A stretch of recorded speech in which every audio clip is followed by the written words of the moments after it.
Okay, so one of the main problem that we have with respect to any of the particles that we analyze is the commingled nature. So you have a lot of different particles like plastic, organics, inorganics, and wood, plant, basically everything. So you need to identify the plastics within that. So that creates a lot of issues because, as I was saying, like in order to separate these like particles, usually they do density separation wherein you remove all the heavy like the sand, soil and everything via the density separation, and then you digest these in strong solutions like hydrogen peroxide and sulfuric acid solutions, and then you use whatever is left to analyze the microplastic. This digestion process can take somewhere between 24 to 48 hours. So what our technology can offer is, since it can identify the microplastics even among these other particles, I think we can skip these, or sometimes it requires very, very less in, pre-processing before we analyze them. And also, when it comes to the system itself, I mean, you can always do it with conventional techniques like micro FTR, micro Raman, but most of the like regulations that are coming up concerns public authorities and industries and other sectors wherein either they have to purchase a really expensive equipment and then hire someone who's really skilled in this field to do this. But with our technology, everything is being simplified. Basically, anyone can operate that, and the technology itself is being tested continuously with round robin studies with other universities, and with also being trained under openly available data, which is certified data, not just any other data, openly available certified data like Mendeley repositories and stuff. And we are training the algorithms up to like every family of plastic particles will be trained up to like 10,000 points in order to increase the efficiency, and it's a continuous operation. So yeah, that's how we are on track as well. And how long are those trials ongoing now? How many years? I think the development process itself began like a year and a half ago, and we have made considerable progress. I mean, as I mentioned, like we have validated the system with real samples. We are also working with other collaborators like Veolia and Eau de Paris, which is like a water authority in Paris. So we are quite yeah, ahead in our development. I think my time's up as well. Okay. Yeah, we've heard that, so don't worry. Kostas, the same description from your side, so the critical challenge, and how long are you developing this, and what will be like maybe the challenges that you know that are going to be like faced? Because if you go to the scale up or scaling, this also presents the challenge itself. But first, more about the technology and what will be like the main Okay, issues. yes. In our use case, we started some years ago before launching the product, and we have the problem that we had to analyze hundreds, even sometimes thousands of images in a very short time. So we were trying to find solutions for analyzing that one very fast. We had many, let's say, photo interpreters doing the job manually in order to do the detection, but we understood very fast that it was not the best way to do it. So we were building algorithms for detection of the litter for the last, let's say, 5 years. And then suddenly we saw the big bang of AI, and that was very important for us. And we invest a lot of time and energy in order to find a solution that can give quite stable results, let's put it this way. So for us, it was a game changer, the AI automatization, let's put it this way. We were already in several algorithms, so we were able to analyze in batch processing plenty of data with object detection methodologies, but the AI was really a game changer for us. Then we had to find ways how to prioritize the technology in terms of what we have to do first, what we have to do second, and follow, and goes on. The important thing there was that we have to find ways that data can feed to our system, and that was quite easy with building a flying protocol. So this is the two main challenges that we faced. Okay, just for to complete the storyline, maybe you just give a brief explanation. What is marine litter as a sub question? Because you know your technology is not for the plastic, but the litter itself. So what is the marine litter? Yes, marine litter, we give a definition of marine litter of something that it is um, lived in the ocean for a long time, and it is washed into the beach, and we detect it later on with these technologies. Marine litter is coming from different categories of materials, and mainly from plastics, but not only from them. So we have plastic, we have rubber, we have wooden, that is man-made wood, not the normal one. And then we have ceramics or glass that is on the beach. So it's things that we as a humans create, and we don't use them anymore.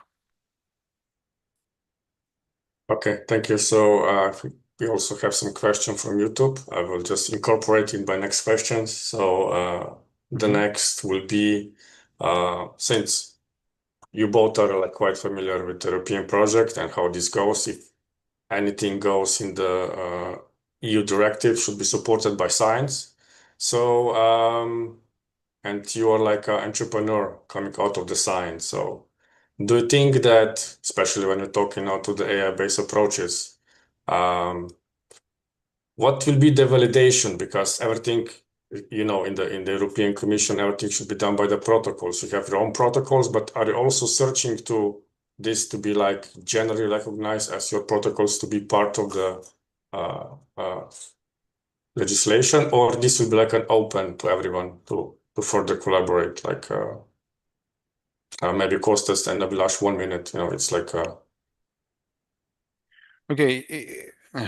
what's the way back to science? Or you want to like, you know, Okay, Abhilash yeah. mentioned the, you know, the Okay, connection. okay, I will start that.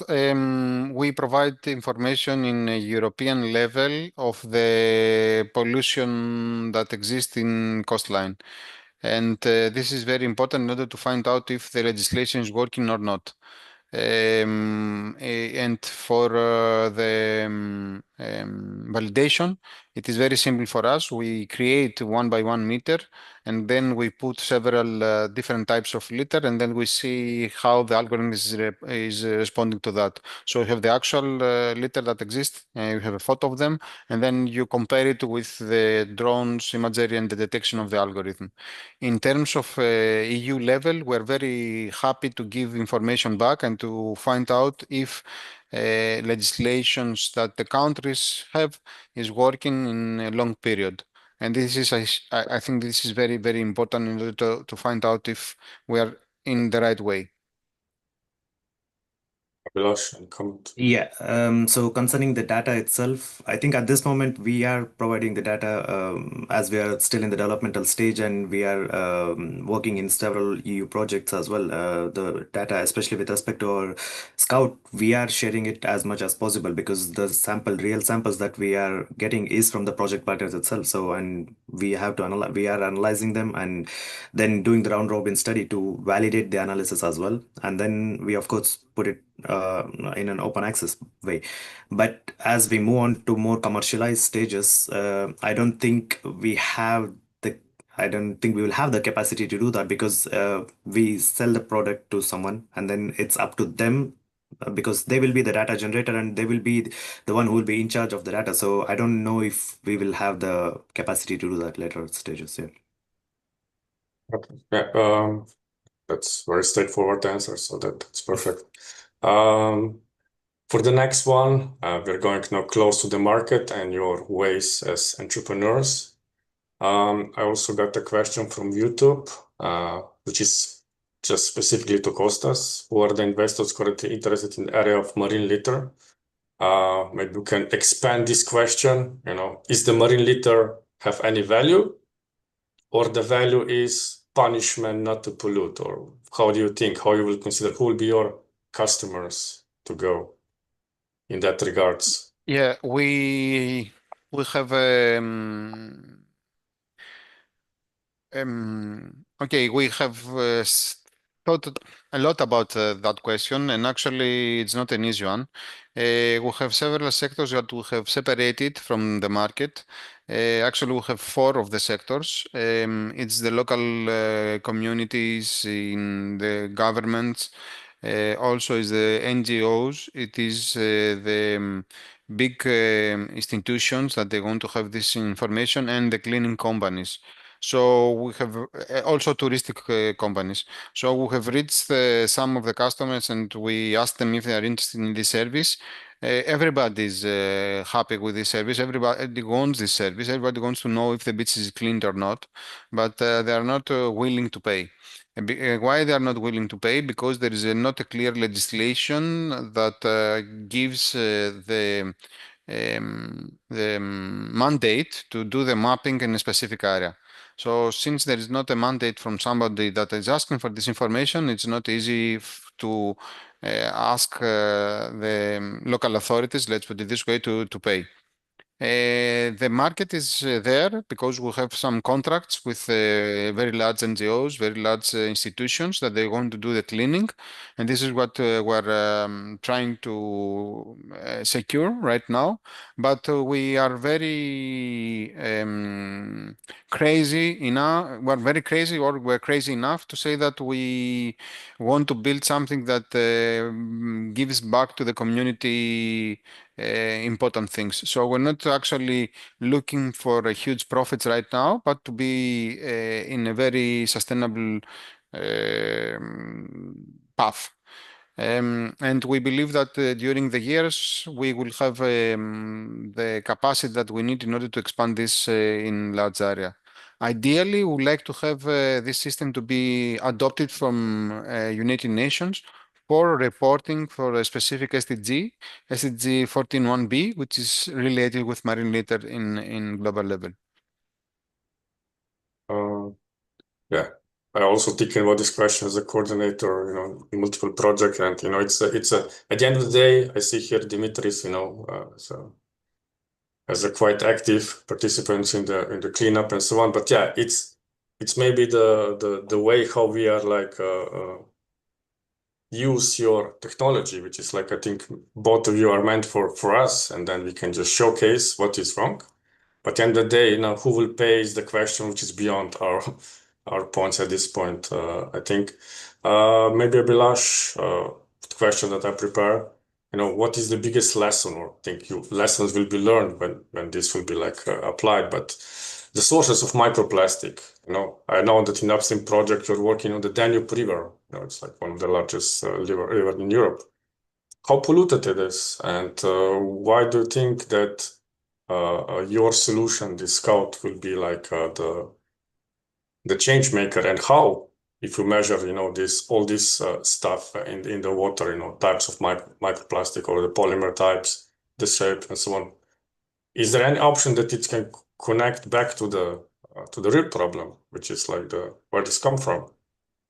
Yeah, so basically, coming to the rivers itself, so what we have noticed, we had deployed one of our other technologies in the river, and we noticed there is a huge issue with microplastics, especially, I mean, you might not see it quite evidently, but whenever there is a traffic, like there is a movement of the boat, the microplastic gets resuspended into the water, and then that is when it gets quite evident. So yeah, the basic idea is monitoring these microplastics will actually, like not only microplastics, even the litter, for example, will actually give you an idea of where they're originating from. Um, as we know, plastics are quite, let's say, stable and they stay in the environment for long. So the easiest option is to stop them at their source. So even the microplastics, there are a lot of industries that generate a lot of microplastic, textile being the number one. So if we can monitor them and track them to their source, we can stop the pollution at the source itself. And with, as I was saying, with the extended producer responsibility, this is also what kind of helps the industries keep track of their effluents as well. So how much they're releasing, what they're releasing, and how to counteract the release as well. So all of this will help with the, I mean, will be helped by our technology and in general microplastic monitoring and analysis. I got another question from the YouTube, which comes well with this one. Would there be any interest in using these two tools at the Faroes integrated multi-trophic aquaculture? So are we eating the fish or the plastic? So maybe response to that, maybe Abhilash, it's more close to your topic. Yeah, I think that's another market that we were initially focusing on, but it all comes down to what Kostas was mentioning earlier, willingness to pay. Since there are no regulations, no one really wants to pay. Recently, we started gaining some attention and we started gaining some traction with our technology, especially from the regional authorities with the new regulations about the microplastic monitoring in the drinking water. But without any regulations, no one really wants to do anything. So yeah, we even tried to push it, and we tried contacting wastewater treatment plants and stuff like to push our pitch and to make them realize what the problem. But as long as there is no regulation, no one really wants to pay. So it all comes down to the cost. Yeah, but as a researcher, I can tell you, if you like shorten the process and make our life easier, you know, without man needs and 100 times faster, for example, as for Costas, this really helps also to boosting, you know, from that point of view, the what we can discover and see from the our results. We have a question from room one. Maybe they can ask like live. Is this an option, or you want us to read? Room one from the hackathon participants here, and it's from Costas most probably. More. Hello, can you hear me? Yes, we could hear you, please. Okay, so we are from room one. There's a question. What is a partnership you would like to build by next year?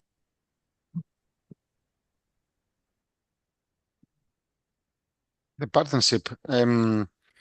We would like to provide this information that we have into European level and produce reports for countries regarding the level of the pollution for the plastic pollution in their territories. And if possible, we would like to do that also in the United Nations level. We have already been in several countries and we have the same methodology, and it is quite nice to see the results and compare areas with areas. Right now, there is a same, let's say, methodology that goes through the European Unions, but the European Union countries, but it goes with a manual observation and manual counting the plastics. This runs in specific beaches, in specific areas for a specific time period, and we can multiply these observations by hundreds times. Abhilash, you want to also comment on that question? So concerning the partnership, at this moment, we are mainly aiming for regional authorities, water, production companies and so on, because that's where the regulation is. That's where we have started gaining some traction. And yeah, we have generated a few interests, and we are actually doing some demonstration on site as well. So yeah, hopefully by next year we will have some. So you're open that NGOs, hackathon participants, citizens contribute to the monitoring process, not just the scientists. You're like happy to explore also that option.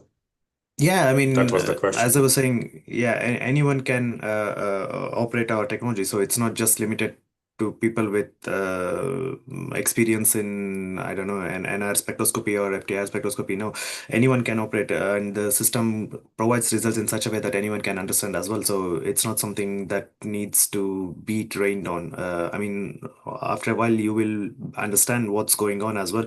But for the initial deployment, I don't think it will be as difficult. So that's what we are aiming for as well, to simplify the whole process so that anyone can adapt to the technology. Okay, my final question, since now we are in AI era and everything can be like tracked and so on. So what is the change that you want to see? You know, if we like today we are 26th of November 2025, in 5 years when you will listen back to this talk, say something to you what you want to see change as based on your knowledge that you have now, based on technology. So what you want to see that your solution or services do to the ocean ecosystem. So it's something that Yeah, I think something that's already is in the works as well in several projects and stuff like, which is the harmonization of data. Right now, I don't think that exists. Even with respect to microplastics, you have different definitions, you have different way of sampling, you have different way of analysis as well. So not all results are comparable. So you can just take a glass of water from a river and analyze it and say, okay, there are no microplastics, but yeah, that's not a representative sample. So I think there needs to be some kind of harmonization between all the different kinds of analysis, all the different kinds of monitoring, so that when someone generates some data concerning microplastics or some kind of pollution, everything needs to be comparable. So there needs to be some kind of data harmonization, which kind of tackles this issue, I would say. And what do you think this can happen, like to the real environment, to the ocean, to the rivers? Everything is like, for example, when you say But it will this get country more has. polluted or less? This is what my question is, No, like in I think it will simplifying ways. it will go down because now you have Okay. like a more unified data and anyone can easily understand and what they have to do. So it's for them it will just be a matter of taking steps to reduce. So it's not like I didn't analyze the data further. No, you have the data, you just take the steps that concerning the reduction. The same for your Costas. So if you're successful, then there will be no more marine litter, you're out of business, but Yes, this probably not happen, right? my wish is to be bankrupt in this business. So yeah, I would like to work with other, let's say, detection materials. So ideally, we'll stop polluting and we will not be used in long time. That is my wish. But we have to start from scratch. So we start to design products in a proper way, so we will not be polluting the environment. So yeah, I would like to not working with plastic pollution, but working with other let's say planet problems. I confirm what Abdullah said that we need harmonization in measuring in order to see if the legislation is working or not. And I would be very happy if some countries will be able to reduce the plastic pollution by X%. I already give you now, the pitch for the future company, try to measure the biodiversity instead of pollution and see the effects. So this will be like in the future. So thank you both. So I give floor back to Dimitris for the final words. Thank you, everyone, for the contributions. Just to say that this is the 3 pillars actually of the Mission Ocean at the moment. So it's in the middle is the pollution, but we are starting with biodiversity and the blue economy. So the environment, the sea life, and also the people. So our solutions, they are focused on people and planet, and this is important. There was one question that maybe we can tap quickly on the chat from Eleni regarding the accessibility and the openness of the data. At the moment, the data, they are being pulled out of research, usually experts. There is an openness through EBONet, for example, to open up this data to citizens. And I want maybe to take like a 1 minute shot regarding the access of data and how this can be used also from startups, entrepreneurs, or citizens in order to make more informed decisions towards their policymakers in their areas. If I may add, sorry. Yes. Go, Sorry. Eleni, please. No, I would like to say that biodiversity was also, it is the central point of our discussion this too, and possibly for tomorrow. And it's going to be one of the solutions coming from the ocean. Maybe a generic solution for the planet. Okay, from our side, I can say that all our data are available. If anybody wants drone imagery in the coastlines, we have millions of images, so we can provide data. If they want to see the results, it's also available in our web page, so everybody can go and see the level of detection. And also something that the local communities can do, or NGOs can do, it's go, if they have a drone, go fly, and we can produce data, and we can give them back. We can produce information about the level of pollution. We can give them back with no cost. So we also want to, contribute in this. And this is actually something that we are doing already all over the globe. So we're asking for data, we analyze them, and we give back the result. And we don't provide information to the actual algorithm, but to the data and to the results of the data, it is free for use. Thank you, and Abilas. Yeah, at this moment, as I was saying, like all the data that we are generating as part of the research is completely open access through the project portals. But after we sell the product, I don't think we can do that because it belongs to the person who is operating the equipment. So yeah.